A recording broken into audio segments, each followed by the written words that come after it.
स्वागत है दोस्तों अपने यूट्यूब चैनल राजा भोज ITI पे।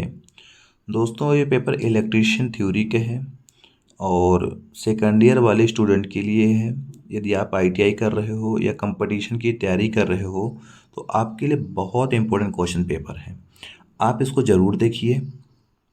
इसमें से मैं आपको 25 क्वेश्चन ऐसे कराऊंगा जो अभी आपके आने वाली एग्जाम परीक्षाएं कोई भी परीक्षा हो उसके लिए बहुत महत्वपूर्ण प्रश्न है।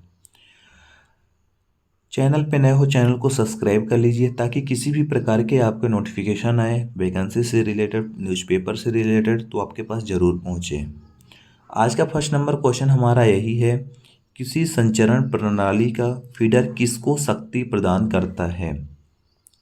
कोई भी ट्रांसमिशन लाइन का जो फीडर होता है तो किसको पावर डिलीवर करता है, किसको पावर शक्ति प्रदान करता है। ऑप्शन जैसे ए दिया है डिस्ट्रीब्यूटर को, ऑप्शन बी दिया है जनरेटिंग स्टेशन को, ऑप्शन सी दिया है सर्विस स्टेशन को, ऑप्शन डी दिया है ऑल अबोव। दोस्तों यहाँ पे जो ट्रांसमिशन लाइन होती है, ट्रांसमिशन लाइन की जो फीडर होती है वो जो शक्ति प्रदान करता है वो करता है डिस्ट्रीब्यूटर को। इसका right answer A number correct हो जाएगा, यानी डिस्ट्रीब्यूटर को शक्ति प्रदान करता है ट्रांसमिशन लाइन। अगला प्रश्न दिया गया है, निम्न में से किसका प्रयोग साधारण वितरण प्रणाली पे नहीं किया जाता है। यानी ऐसा कौन सा कनेक्शन है, ऐसी कौन सी सप्लाई है जो साधारण मैक्सिमम वितरण प्रणाली पे नहीं करते।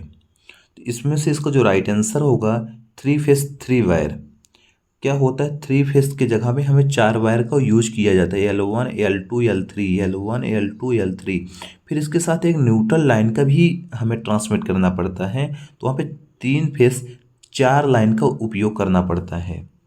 ये राइट आंसर इसका यही होगा कि हम लोग 3 फेस 3 वायर का यूज नहीं करते। सिंगल फेस 3 वायर का यूज करते हैं, 3 फेस 4 वायर का यूज करते हैं, सिंगल फेस 2 वायर का यूज करते हैं, बट जो 3 फेस होता है 3 वायर का यूज नहीं करते। अगला जैसे प्रश्न दिया गया है, बैक पिच शब्द आमतौर पर डैश डैश के संदर्भ में प्रयुक्त होता है। दोस्तों जो बैक पिच शब्द होता है आमतौर पर किसके संदर्भ में प्रयुक्त होता है। ऑप्शन जैसे ए दिया है DC motor starter binding, AC motor binding, alternator binding, DC armature binding. तो सबको मालूम होना चाहिए कि जो बैक पिच शब्द होता है तो ये कहाँ पे यूज किया जाता है, सबसे ज़्यादा बोला जाता है। तो इसका जो राइट आंसर होगा वो होगा DC आर्मेचर बाइंडिंग में। क्या होता है, जो बैक EMF होता है, बैक EMF ये DC आर्मेचर में ही उत्पन्न होता है, इसीलिए DC आर्मेचर का ही नाम से जानते हैं।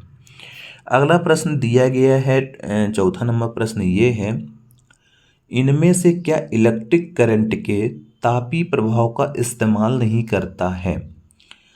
इसमें से आपको 4 ऑप्शन दिए गए हैं, गीजर दिया गया है, इलेक्ट्रिक फर्नेस दिया गया है, वैक्यूम क्लीनर दिया गया है, फिलामेंट लैंप दिया गया है। अब आपको ये बताना है कि इसमें से कौन सा हीट जनरेट नहीं करता या तापी प्रभाव पर काम नहीं करता। ठीक, आपके सामने 4 ऑप्शन दिए गए हैं। अब इसमें से आपको यही चुनना है, इसमें से तापी प्रभाव का इस्तेमाल नहीं करता। जो गीजर दो होता है हीट करता है पानी को, इलेक्ट्रिक फर्नेस भट्ठी होती है, फिलामेंट लैंप जो होता है तो गर्म करता है, बट जो वैक्यूम क्लीनर होता है ये तापी प्रभाव पर काम नहीं करता। तभी इसका राइट आंसर होगा सी नंबर करेक्ट। अगला प्रश्न जैसे दिया गया है, निम्नलिखित में से कौन सा लैंप के फिलामेंट के लिए प्रयोग नहीं हो सकता। दोस्तों जो लैंप का फिलामेंट होता है उसके लिए जो प्रयोग नहीं कर सकते हैं, ऑप्शन जैसे दिया गया है यहाँ पे, ऑप्शन ए है कार्बन, ऑप्शन बी है टंगस्टन, टंगस्टलम, ऑप्शन सी है टंगस्टन, ऑप्शन डी दिया है नाइक्रोम। दोस्तों सबको मालूम होना चाहिए बल्ब का फिलामेंट कार्बन का होता है, टेंस्टलम को होता है, टंगस्टन को होता है, बट ये नाइक्रोम का नहीं होता है। नाइक्रोम की हीटर की कॉइल बनाई जाती है या हीटिंग कॉइल बनाई जाती है, मगर फिलामेंट नहीं बनाए जाते। तो यहाँ पे पूछा कौन सा लैंप के फिलामेंट के लिए प्रयोग नहीं हो सकता, तो ये होगा नाइक्रोम। यानी नाइक्रोम का उपयोग हम लोग फिलामेंट के रूप में नहीं कर सकते। कार्बन का, टेंस्टलम का, टंगस्टन का कर सकते हैं। अगला प्रश्न दिया गया है 6 नंबर प्रश्न ये है, निम्नलिखित किस सर्किट ब्रेकर को शोर परेशानी की संभावित स्रोत माना गया है। ऐसी कौन सी सर्किट ब्रेकर है जो शोर और परेशानी का संभावित स्रोत माना गया है। ऑप्शन दिया है air circuit break. Air circuit break का फुल फॉर्म हो, वो शॉर्ट फॉर्म होता है ABC। ठीक, ABC एयर सर्किट ब्रेकर। ठीक, ऑप्शन बी दिए है OCB। OCB का मतलब होता है ऑयल सर्किट ब्रेकर होता है। ऑप्शन सी दी है SF6 circuit breaker. Option D दी है वैक्यूम सर्किट ब्रेकर। अब यहाँ पे यही पूछा है कि निम्नलिखित में से सर्किट ब्रेकर को शोर परेशानी का संभावित स्रोत माना गया है। ऐसी कौन सी सर्किट ब्रेकर है जिसमें से नॉइस आती है या आवाज़ आती है। तो इसका जो राइट आंसर होगा वो होगा A number air blast circuit breaker, जो ABC होता है। ABCB air blast circuit breaker. इसमें क्या होता है, जब ऑपरेटिंग के टाइम पे इसमें से आवाज़ आती है। नेक्स्ट प्रश्न दिया गया 7 नंबर दे है, बैकअप फ्यूज का उद्देश्य के विरुद्ध सुरक्षा प्रदान करता है। जो बैकअप फ्यूज होता है, बैकअप फ्यूज का उद्देश्य के विरुद्ध सुरक्षा प्रदान करना। इसका राइट आंसर होगा शॉर्ट सर्किट। अगला प्रश्न है, केबलों में आवेशन धारा वोल्टेज। दोस्तों जो केबल में आवेशन यानी चार्जिंग करंट होती है वो 90% लीड करती है, लैग नहीं लीड करती है। अगला प्रश्न यहाँ पे दिया है 660 जूल कार्य करने के लिए 110 वोल्ट के विभवांतर वाले बैटरी द्वारा कितना चार्ज किया जाना चाहिए। तो इसका राइट आंसर होगा 6 कूलम। अगला प्रश्न यह है, विद्युत प्रणाली पे उपयुक्त चिन्ह कैसे दर्शाता है। अब आपको यहाँ पे उपयुक्त चित्र दिख रहा है। इनपुट, आउटपुट, AC, DC हम लोग इनपुट कर रहे हैं, AC आउटपुट कर रहे हैं। तो अब आपको यहाँ पे ऑप्शन में बताना है कि ऐसा कौन सा सर्किट होता है जिसमें हम लोग DC इनपुट करते हैं, आउटपुट में AC मिलता है। तो इसका राइट आंसर होगा UPS। UPS का फुल फॉर्म होता है अनइंटरप्टेड पावर सप्लाई, और UPS में हम लोग DC सप्लाई देते हैं और AC सप्लाई हमें मिलती है। अगला प्रश्न है, निम्नलिखित में से किस सामग्री की सबसे कम प्रतिरोधकता अपेक्षित होती है। सबसे कम प्रतिरोध या सबसे कम प्रतिरोधकता सबको मालूम होना चाहिए कॉपर की होती है। फिर लेड, जिंक, मरकरी इनकी ज़्यादा होती है, मगर जो कॉपर की रेजिस्टेंस होता है वो कम होता है। नेक्स्ट दिया गया है 12वां नंबर, 155 डिग्री सेंटीग्रेड तापमान सहन कर सकने वाले रोधी पदार्थ किस वर्ग में आते हैं। रोधी पदार्थ 155 डिग्री सेंटीग्रेड जो तापमान सहन कर सकने वाले जो रोधी पदार्थ होते हैं वो F क्लास में आते हैं।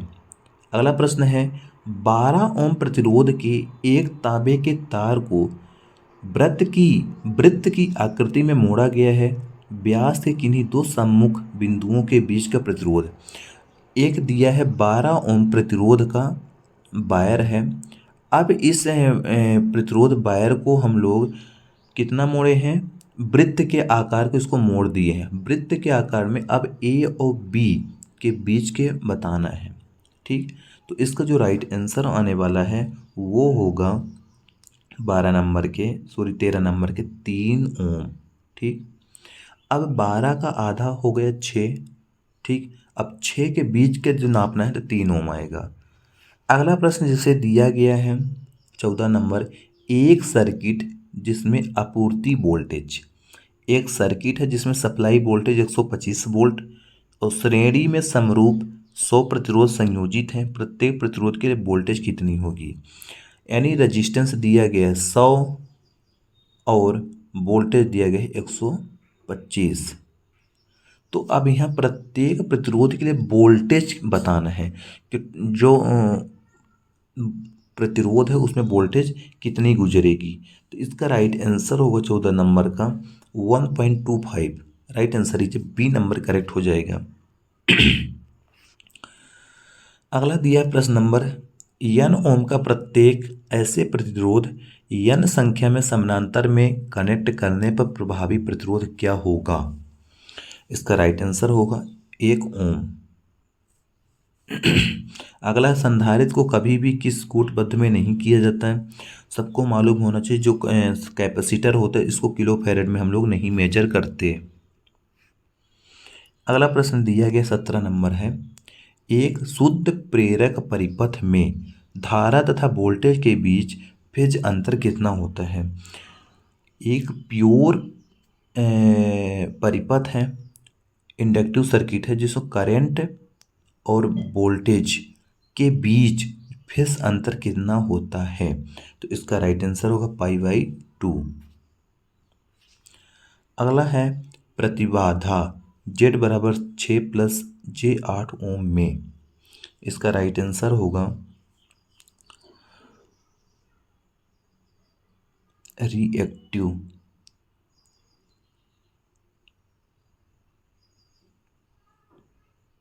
इसका right answer A number correct हो जाएगा। अगला है सोलर सेल का नाम भी होता है। सोलर सेल जो होते हैं दोस्तों उसका नाम होता है photovoltaic cell. Right answer C number हो जाएगा। अगला जैसे दिया गया है 20वां नंबर प्रश्न दिया गया है। सामग्री का वह गुण जो इसमें पैदा हुए चुंबकीय फ्लक्स का विरोध करता है कहलाता है रिएक्टेंस।